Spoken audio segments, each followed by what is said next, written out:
Testing, 1, 2, 3. Testing, testing, 1, 2, 3.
Ma'am. Ma'am, you're the... Yeah, I'm gonna. Okay, yeah, they're taking it. So thank you, sorry. Thank you.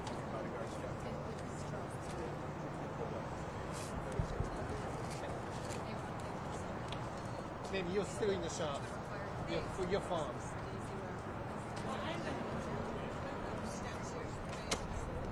Is this in your way? Could you move this way, please? Yeah, thank you.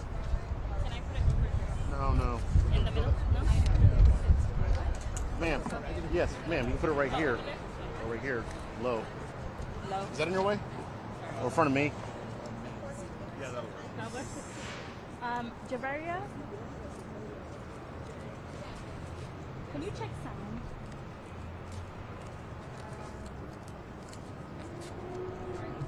Hang on 1 second. 1 second.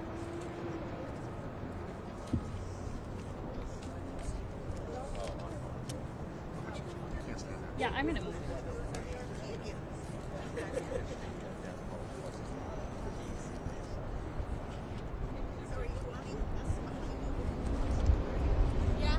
Okay.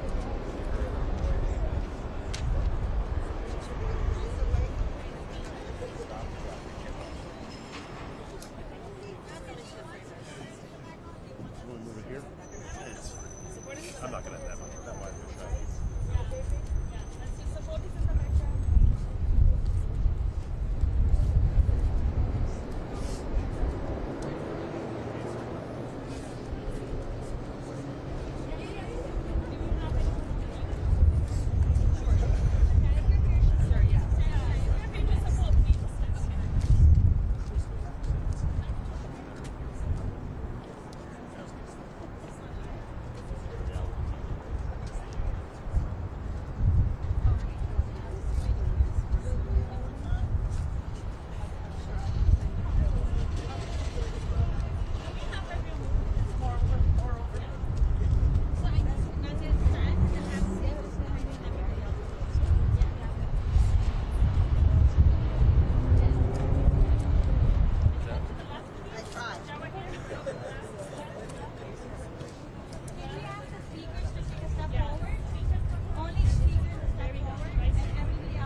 Good morning. Thank you to everyone who has joined us here today and is watching online. My name is Nazi Khanzada and I'm the Communications Manager for the Georgia chapter of the Council on American Islamic Relations, the nation's largest Muslim civil rights and advocacy group. We have jointly called this press conference today with our partner civil rights organizations, Asian Americans Advancing Justice Atlanta, the American Civil Liberty Unions Georgia, and Cuck Baxter, a private immigration law firm.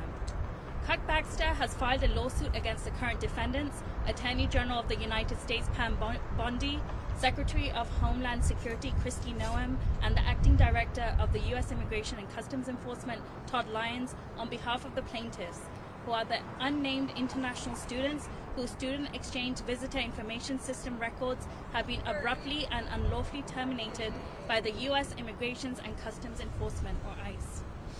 These students can no longer study or work in the U.S. and are now at risk of arrest, detention, and deportation by ICE.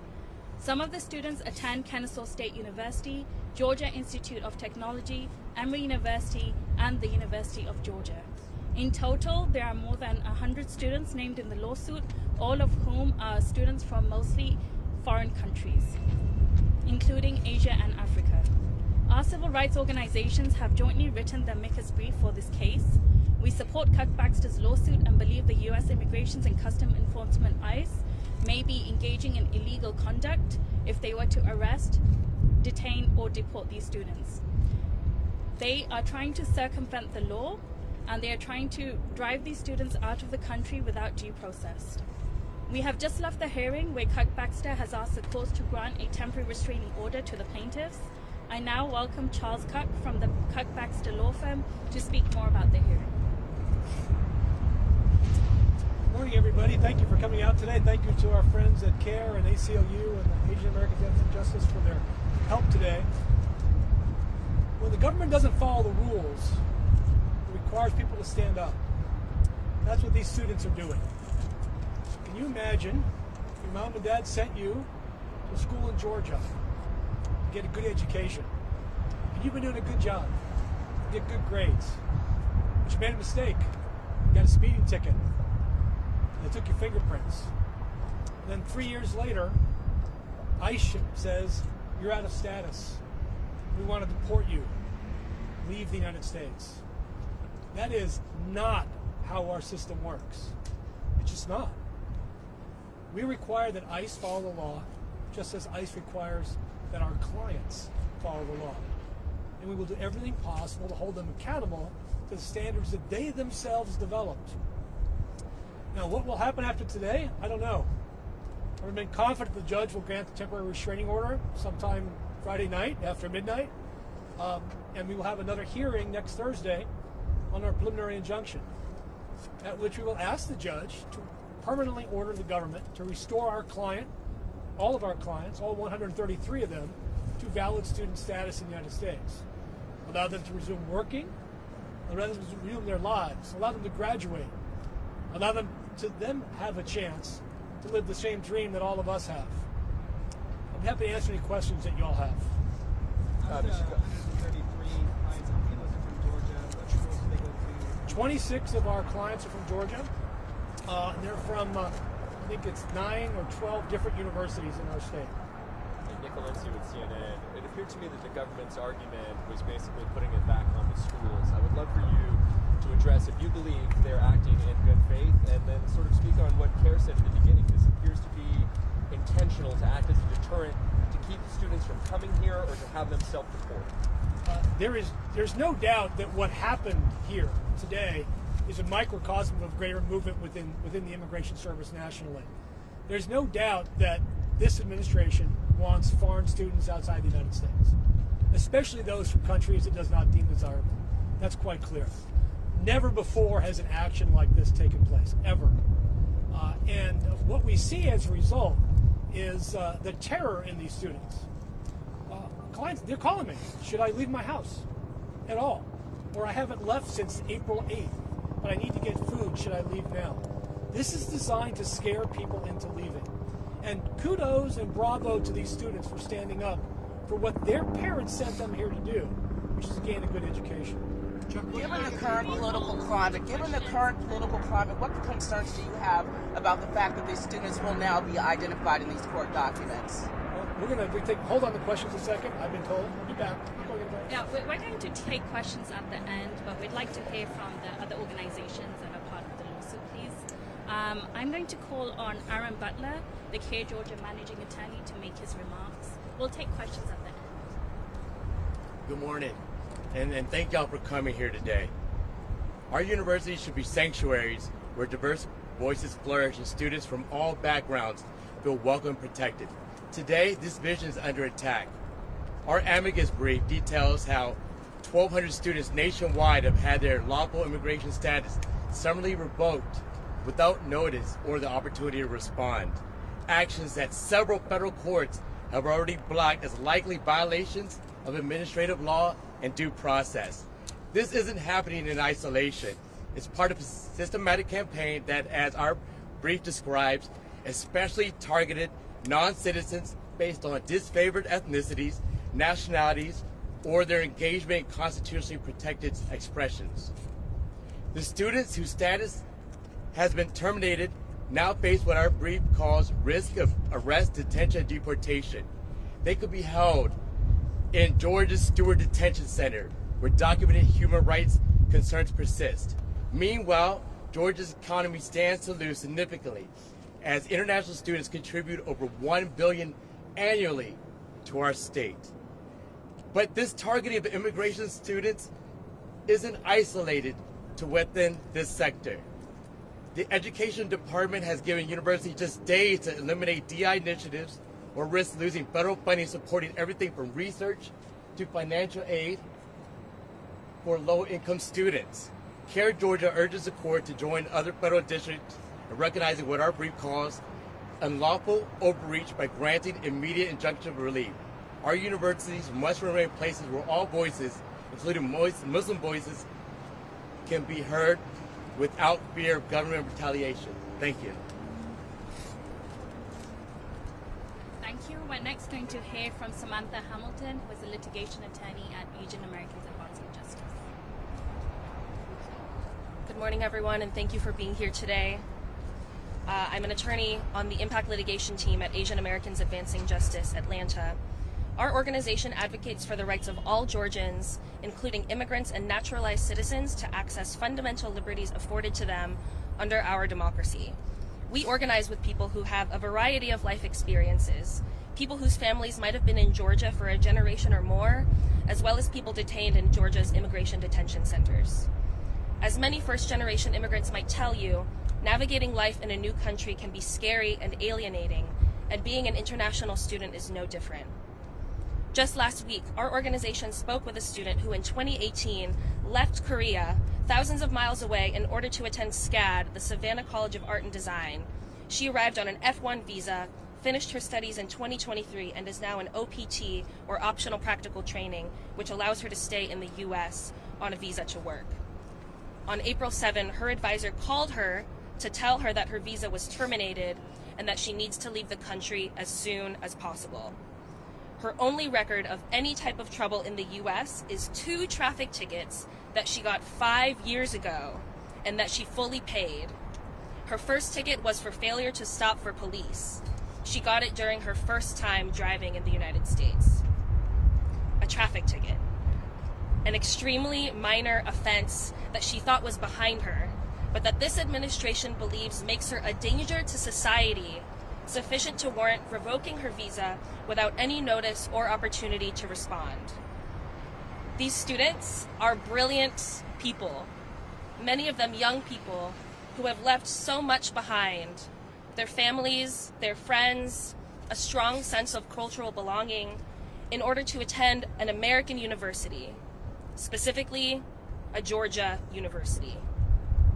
But no matter the means by which an individual got to the US or what their plans are once they get here, everyone, no matter what their immigration status is entitled to the protections of the US Constitution, and that includes due process of law. For far too long, the myth of the good immigrant versus the bad immigrant has divided our communities. For far too long, the dominant narrative in this country has said that bad things only happen to bad people who do things the wrong way. And as long as you do the right things, and you do them the right way, then bad things won't happen to you, and you won't end up in an ICE detention center or deported. For far too long, this false dichotomy has been used to turn immigrant communities against each other, to create an us versus them mentality, to mass produce a scarcity mindset on a national scale, to stoke xenophobia and hatred within and against immigrant communities to the point that people start repeating the same dehumanizing rhetoric they hear on broadcast news. And this false dichotomy has been used ultimately to distract us from the real source of what is driving immigrant communities apart. And if the visa revocations of thousands of international students is any indication, the government doesn't believe in the myth of the good immigrant versus the bad immigrant. They are simply against increasing and escalating attacks against immigrants writ large. Now the government suggests there is no right way to immigrate, and that we, the United States of America, is in fact not open to enriching or driving forward necessary economic, academic, or civic growth in this country. This has been well known among undocumented and working class immigrant communities in the United States for a long time now. This administration has demonstrated that it doesn't believe in the myth of the good immigrant versus the bad immigrant. So why should we? Why should we allow government policies that hurt immigrant communities to divide us? Why should we allow xenophobic rhetoric to make us see our neighbors as other?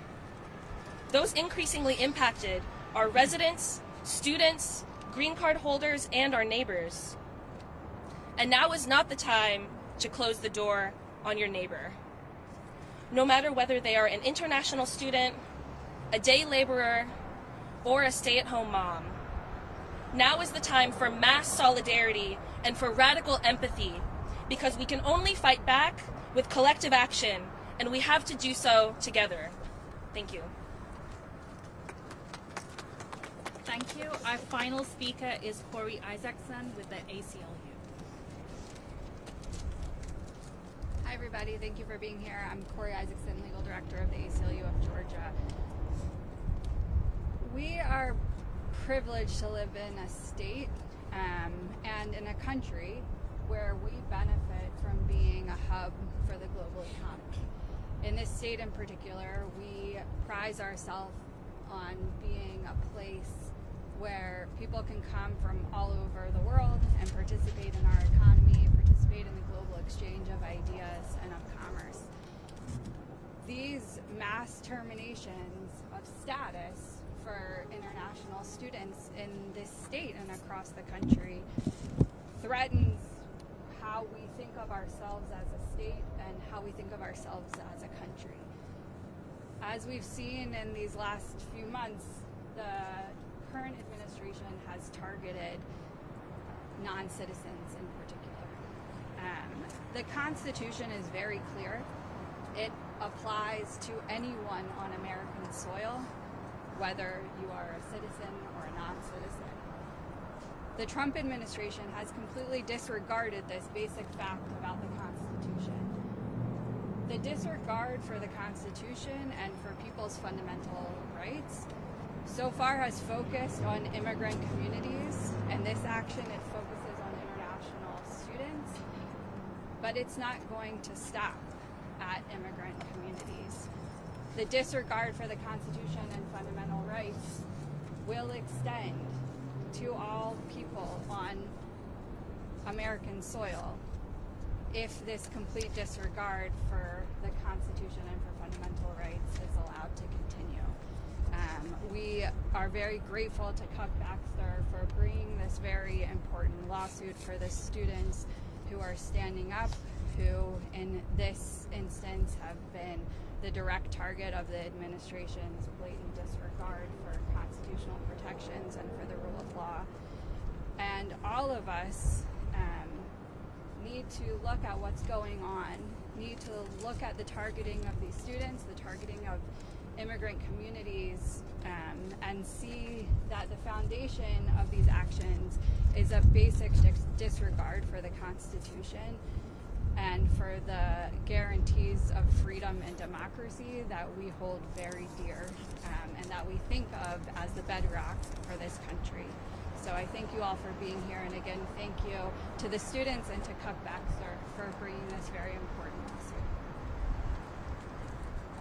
Thank you. That was our final speaker. Once again, we have called this press conference because Cuck Baxter and our civil rights organizations have filed a lawsuit against the U.S. government, and we are asking our courts to protect international students whose service records have been terminated.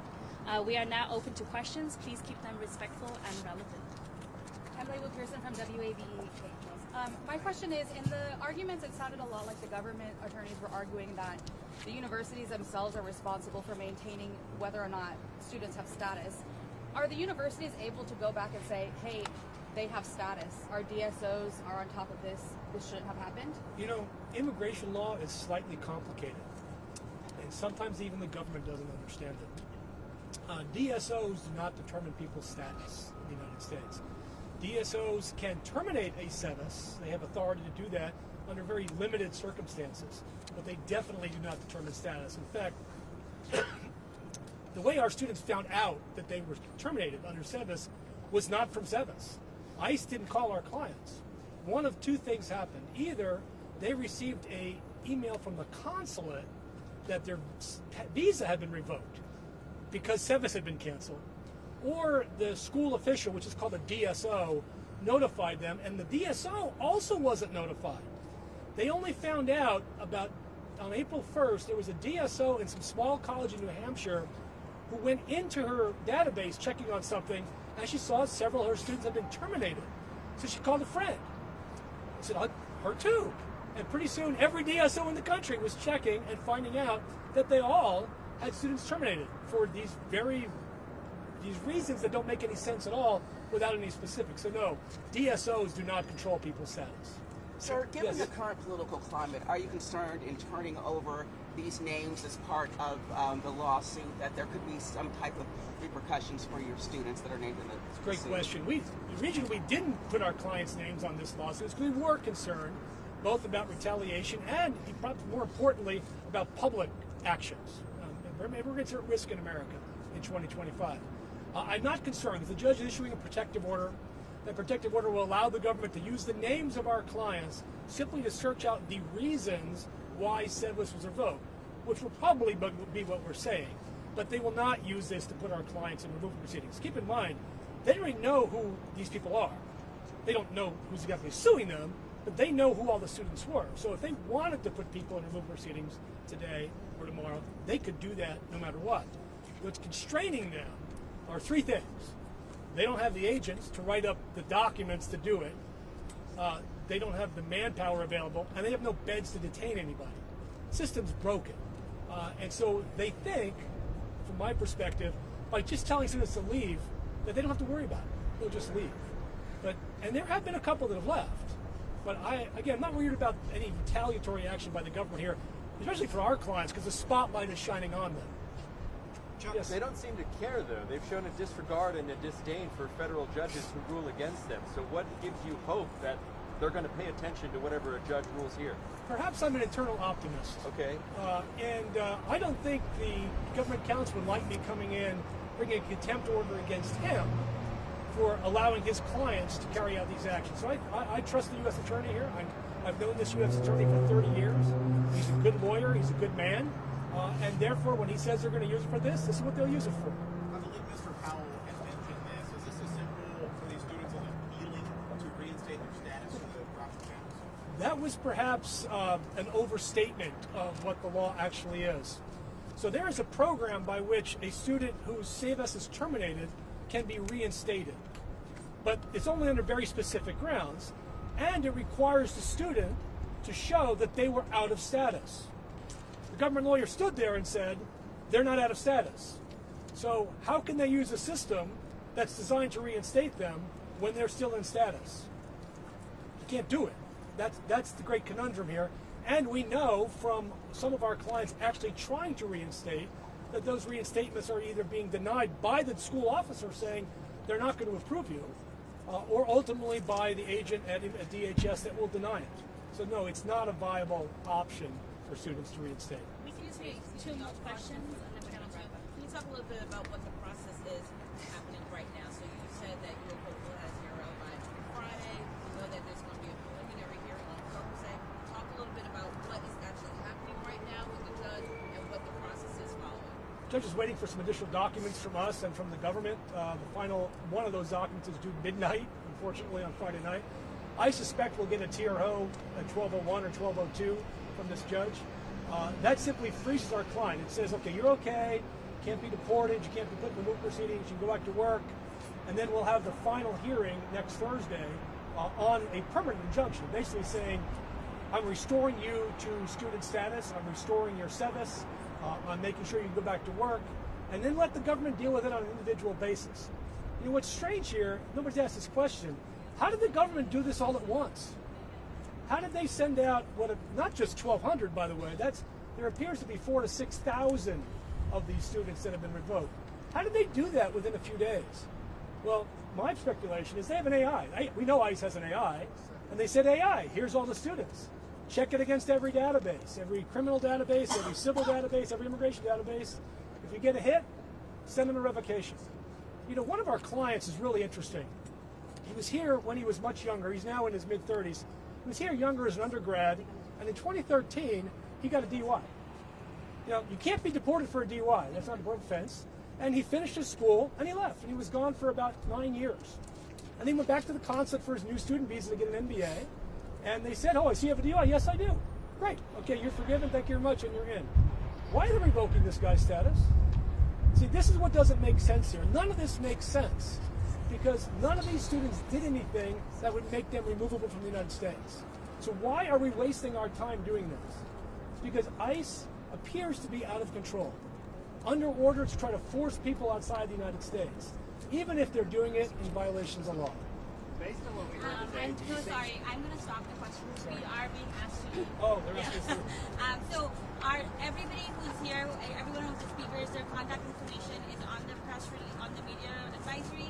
If you don't know how to get in touch with someone, please reach out to Nazia, and we're happy to connect you to any of the speakers. But unfortunately, we do have to wrap this up right now. We can take questions on the site. Yeah. You know when the guys without uniforms come outside, you got to leave. That's not how that works, right? But you can't walk to the sidewalk. Not in this climate. Not with those photos on the wall. Consistent, yeah. We all have to be lined in. We can't